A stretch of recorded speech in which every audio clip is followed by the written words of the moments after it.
Imagine getting, like, the exact promotion you have been praying for. The one you work years to get.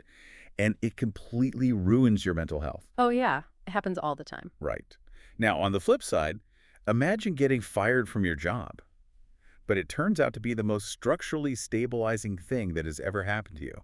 Which sounds crazy, but it was so common. It is, Yeah. because usually when we evaluate our days, we treat our experiences like a simple accounting ledger. Yeah. You get a raise, well, that goes in the profit column. Right. It's pure gain. Exactly. And you spill coffee all over your laptop, or you get a flat tire, and that goes straight into the loss column. It's just basic math to us. It's entirely binary. I mean, we desperately want the arithmetic of our lives to be that straightforward. Good things are supposed to add to our well-being, and bad things are supposed to subtract from it. Yep. It's neat, it's tidy, and is almost entirely wrong.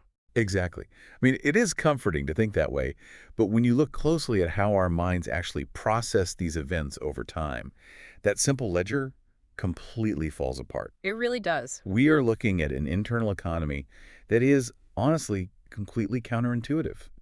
And that is exactly why we are here today. Welcome to today's deep dive. Glad to be here. We are exploring a truly fascinating, paradigm-shifting reflection today. It's titled, Why Good Things Are Not Always Good and Bad Things Are Not Always Bad. It's a fantastic text. It really is. And our mission for this deep dive is to completely dismantle that exhausting, everyday assumption you probably walk around with. The idea that pleasant events are inherently good for you and unpleasant events are inherently bad. Right, we really need to break that down. So we are going inside to explore the hidden mechanics of your internal reactions. And to do that, I actually want you to visualize something. Imagine your mind not as a simple scale of happy or sad, but as a complex, overlapping cityscape. Okay, I like that. Think of like a massive grid of highways, power lines, and infrastructure. Because this text we're analyzing today isn't about moral philosophy. It's not about positive thinking. Right, it's not a self-help mantra. Exactly. It is an observation of actual inner causality. It is about the physical architecture of your mind and how traffic moves through it. I love that mental image. And I promise you, by the end of this deep dive, you are going to have a completely new structural framework for evaluating your own reactions. You really will. Whether it's acing a major presentation at work or spilling that coffee on your shirt, you are going to see it entirely differently. So let's jump right into the core premise of this text. Let's do it. The author argues that events, like any events, they do not carry a fixed meaning. They don't have a fixed direction. Instead, we are always reacting to an equation. Right. The event times the current state. Yes, event multiplied by current state. Again, let's unpack this. Think of an event like a brand new piece of software, and your current internal state is the operating system. Oh, that's a great way to put it. Right. The exact same software might run beautifully on a stable OS, but it will completely crash an unstable one. That is a perfect analogy because it highlights the actual structural weight of an event. Let's take something we all, universally label as a good event, like receiving praise. Okay. In our standard ledger, praise is pure profit. But the text explains how praise can actually become a toxic, destabilizing force if the person's internal structure is currently unstable. Unstable, or maybe just running at maximum capacity with anxiety. Exactly. But hold on, let me make sure I'm translating this right. How does praise, which obviously feels good, actually become toxic to the system? Well, because we have to look at the mechanics of what an unstable structure does with that input. When you receive praise, your brain gives you a hit of dopamine. Right, it feels great. It feels amazing. But if your underlying structure is built on insecurity, your amygdala, the fear center of your brain, it immediately flags a threat. Wait, a threat from praise? Yes. It says, we have a new higher status and we have to protect it. The internal monologue suddenly becomes, I must maintain this level of performance, or I cannot lose this new respect. Oh, wow. So the praise, which is outwardly positive, becomes structurally heavy. It creates immense friction. The software basically demands too much processing power. Wow. So the software runs, but the CPU instantly overheats. The good thing just added a massive load of stress to the system. Exactly. And conversely, let's look at a bad event, like harsh criticism. If that enters a highly stable operating system, it might just pass through as a brief disturbance. It doesn't crash the system. Right. It registers, it is evaluated, and then it quickly fades. Ironically, it might leave that person's baseline quietness even more exposed and obvious to them. Because they realize, oh, hey, that didn't destroy me. Precisely. The text notes that the stimulus in isolation isn't the real determinant. It's how the stimulus enters and is processed by your present internal structure. Which is wild because it means a supposedly positive event can actually harm us, Yeah. structurally speaking. It really can. And if that's true, we need to look much closer at the mechanics of how pleasure and pain actually operate under the hood. Because obviously, the crude labels of pleasant and unpleasant are blinding us to what's really happening. And that brings us to the mechanism of noise. The text makes a really compelling case that labels like pleasant and unpleasant are simply too crude to describe long-term inner effects. They're just surface level. Exactly. Mhm. We need to start shifting from value-based perception, judging whether something feels good or bad, to effect-based perception, observing what the event actually does to our internal machinery. Because the real issue is almost never the primary event itself. No, almost never. The real issue is the secondary and tertiary processing that follows it. The loops. The text goes into specific examples of these internal monologues, and honestly, they are painfully recognizable. They really are. After a pleasant experience, the mind doesn't just enjoy it and move on. It adds these secondary loops like, I need more of this, or I have to keep this. Or the really insidious one, I was better yesterday and now I am losing my edge. Yes, it creates attachment and fear out of thin air. And after pain, it adds, I need to fix this instantly. Or, I am failing as a person. It spirals so quickly. But wait, let me play devil's advocate for a second. Mm. If I eat an amazing slice of pizza or have a fantastic first date, I want to repeat it. Sure. That's just fundamental human biology. Why are we pathologizing joy? I mean, why is wanting a good thing to continue considered noise? Well, what's fascinating here is that the text does not deny human nature, Yeah. and it certainly isn't pathologizing joy. It simply observes the causal result of the grasping that follows the joy. Okay, so it's the grasping. Right. Experiencing pleasure is natural. Structurally clinging to it is what generates suffering. Those secondary loops, that frantic desire to hold on, or the obsession with pushing pain away, they create far more exhaustion than the original event ever could. That makes total sense. Pleasure and pain matter, yes, but they aren't the deepest variables of your well-being. The deeper variable is whether the event triggers an ongoing amplification loop. An amplification loop. Okay, give me a real-world example of this. Think about reading a highly stressful, politically charged tweet first thing in the morning. Oh, the worst way to wake up. Truly. But the primary event, actually reading the words, it takes maybe 5 seconds. It's a tiny spike of unpleasantness. Right. But if your internal structure amplifies it, you spend the next 3 hours having fake arguments in the shower. You snap at your spouse over breakfast. You are agitated during your morning commute. Exactly. The original 5-second event has been amplified into a structural alteration of your entire day. So the bad state isn't the 5 seconds of anger. The bad state is the architecture that allowed a 5-second event to echo for 3 hours. Precisely. If we connect this to the bigger picture, a bad state isn't actually defined by how much pain you are in at any given moment. Structurally speaking, a bad state is a state that amplifies almost everything that enters it. Good experiences become fuel for the fear of loss. Negative experiences become fuel for self-rejection. Man. So the structure's tendency to amplify is the real problem. Yes. Okay, so if chasing pleasure and fleeing pain is completely the wrong way to measure our well-being, how should we measure a truly good state? It's a great question. Because normally we think of a good state as just feeling happy, calm, or peaceful. You're sitting on a beach with a drink. But the text argues that is incredibly imprecise. Very imprecise. Because you could feel temporarily happy on that beach while your system is simultaneously building a massive, fragile architecture of anxiety about having to go back to work in 3 days. Oh, I've been there. Right. That is a high-friction state masquerading as a good one. So if we toss out happy and sad, what are the new metrics? Because the author breaks down 4 very precise indicators to evaluate the actual effect of an event. Let's dig into these. Yeah, because this is the new framework we promised you at the start. How do we know if our operating system is actually in a good state? So the first variable to look at is residuality. Simply put, how long does an event stay in your system? Okay. In a genuinely good state, there is low residual carryover. Things just don't linger for long. Like the tweet example. Yeah. In a good state, you read the annoying tweet, you feel the annoyance, you close the app, and it's gone. Zero carryout. Exactly. Which flows directly into the second metric, recursivity. Recursivity. Right. How much self-referential looping does the event generate? In a stable state, a simple reaction doesn't instantly spawn endless layers of self-evaluation and monitoring. Meaning you don't spend the rest of the day analyzing a 5-second interaction you had with a barista, wondering if you sounded awkward. Right, you just move on. The third indicator is self-image fixation. Okay, what does that mean? It's about how much an event gets woven into your core identity stories. In a good state, events are fluid. They are much less likely to harden into a rigid sense of, this is who I am. Okay, let me think. Think about your last stressful meeting at work. You stumble over a presentation. The anxiety in the room is the primary event. Right.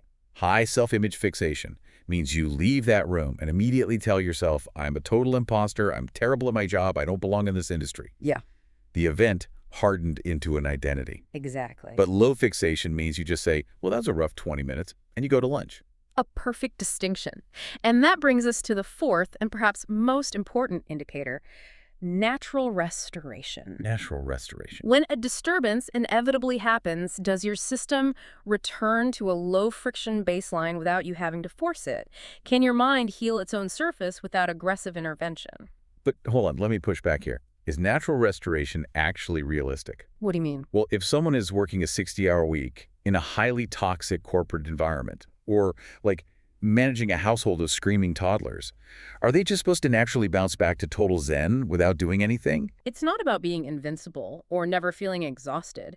It's about the baseline tendency of your system. In a toxic environment, you will take damage. Right. But natural restoration means that when the screaming stops or when you finally clock out, your system naturally gravitates toward quiet. It actually wants to settle. Oh, I see. A system lacking natural restoration takes that exhaustion and uses it as raw material to build a new city of self-loathing or chronic panic. Wow. A good state isn't a state where nothing bad happens. It's a state that naturally drains the floodwaters once the rain stops. Which is really interesting because achieving this low-friction, highly restorative state sounds a whole lot like what people in wellness or contemplative circles call deepening or spiritual growth. It does, yeah. But the text has a very surprising take on what that actually looks like in practice. It completely shatters the mystical stereotype. It really does. Deepening is a term so often loaded with expectations of special mystical experiences. Endless bliss, states of absolute no thought floating on a cloud. Right, the glowing monk on a mountain. Exactly.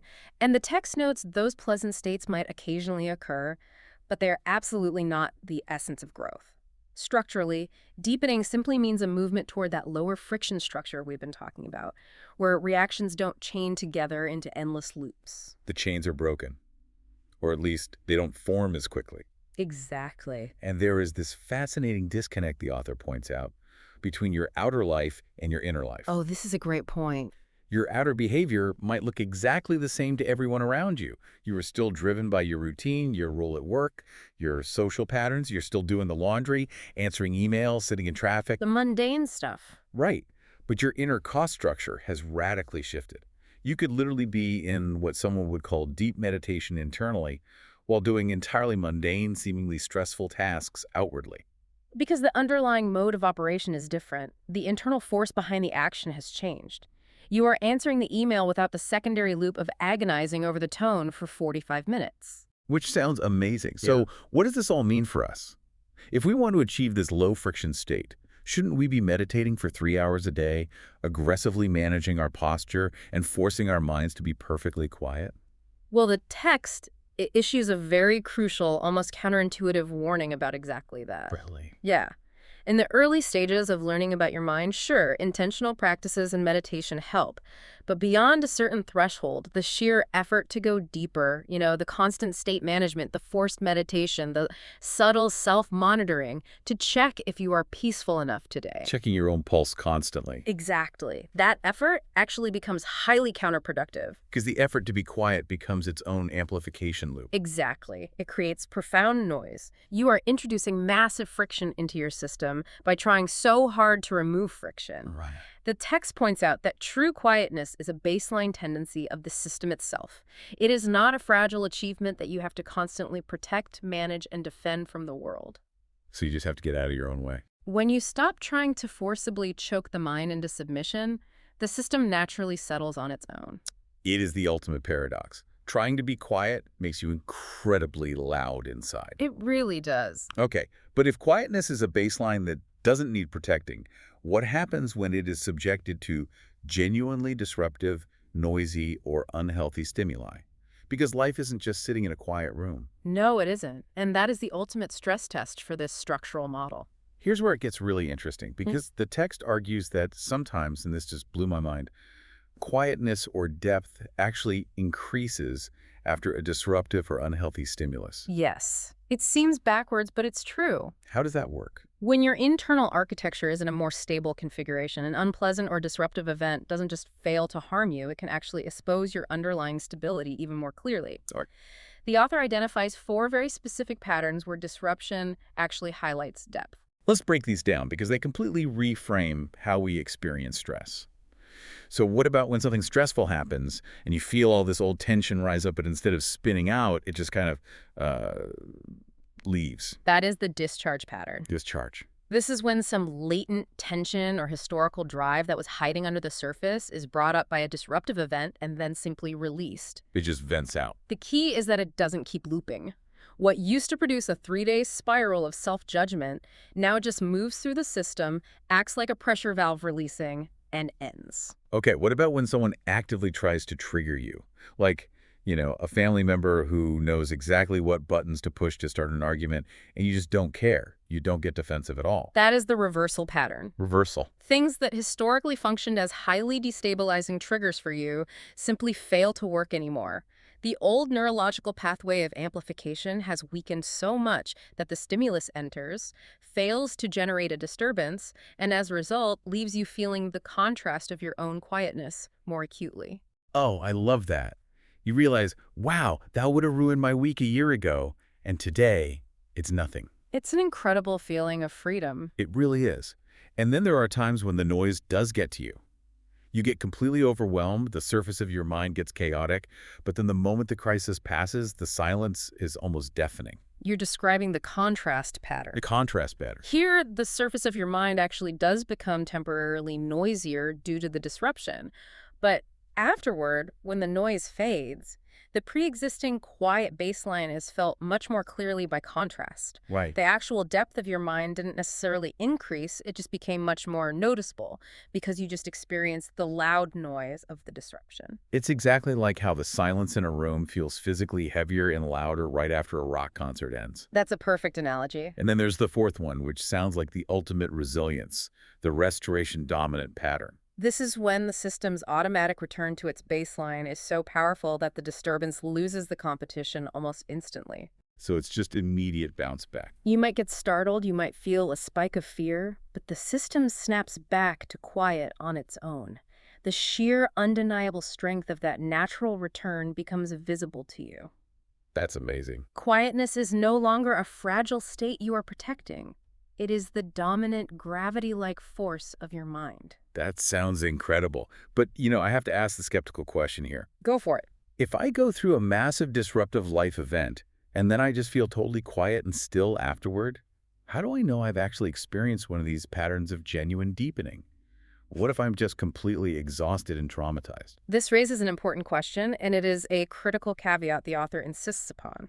We cannot confuse genuine deepening with fatigue, numbness, or a dull dissociative shutdown. Right. Not every form of quietness is structural depth. Sometimes you are just depleted. Numbness is actually a very heavy state. Right. The I'm too tired to care anymore quiet, that's not enlightenment, that's burnout. Exactly. The key distinction is the quality of the quiet. Genuine deepening remains clear, light, and highly functional. Highly functional. Necessary perception and action are fully available to you. You are present. Fatigue or numbing might feel quiet, but it lacks vitality. Because you're just checked out. It's a low-friction state only because the system has completely collapsed under its own weight, not because it is open and flowing. We must always distinguish quiet clarity from mere depletion. Clear, light, and highly functional. I love that metric. So To bring this all together, the ultimate shift we were talking about today is what we touched on earlier, moving away from value-based perception to effect-based perception. Yes, that is the core of this entire philosophy. We spend so much of our lives rapidly labeling things. This is good, this is bad, this promotion is beneficial, this flat tire is harmful, and that immediate evaluation shapes everything that follows. It builds the whole narrative. But the author is inviting us to stop labeling the surface value and start observing the structural causality. What does this event actually do inside me? Does it linger?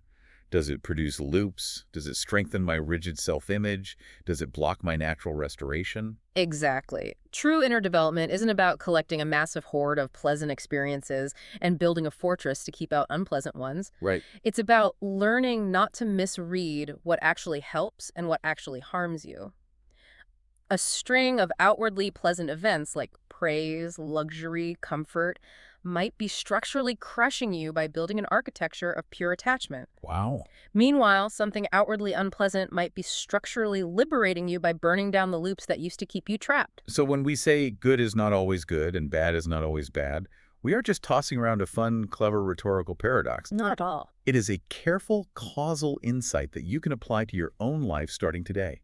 Next time something bad happens, don't just get mad. Watch the loop, see how long it echoes. And next time something good happens, watch the internal pressure to maintain it. Exactly. And if we connect this to the bigger picture, I think there is a profound, almost disturbing, broader implication here. What's that?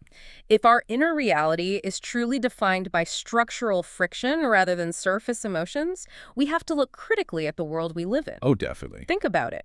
How much of our society's entire economy, which is built almost entirely on selling us pleasant experiences and offering quick fixes for unpleasant ones, is actually just selling us the very amplification loops that keep us exhausted? That is such a heavy thought. We are constantly buying products, content, and lifestyles that actively increase our residuality and our recursivity. We're buying our own friction. Exactly. Next time you are sold a good time or a perfect experience, ask yourself, what is the actual structural cost to my baseline? What a question to end on. The economy of amplification loops. We started today by talking about that simple emotional accounting ledger we all use. Profits and losses, good and bad. I think it is safe to say that ledger belongs in the trash. It's time to stop doing simple math and start looking at the actual architecture of our reactions. Absolutely. Well, thank you so much for joining us on this deep dive. Take some time today to observe your own internal loops, notice your baseline, and we will see you next time.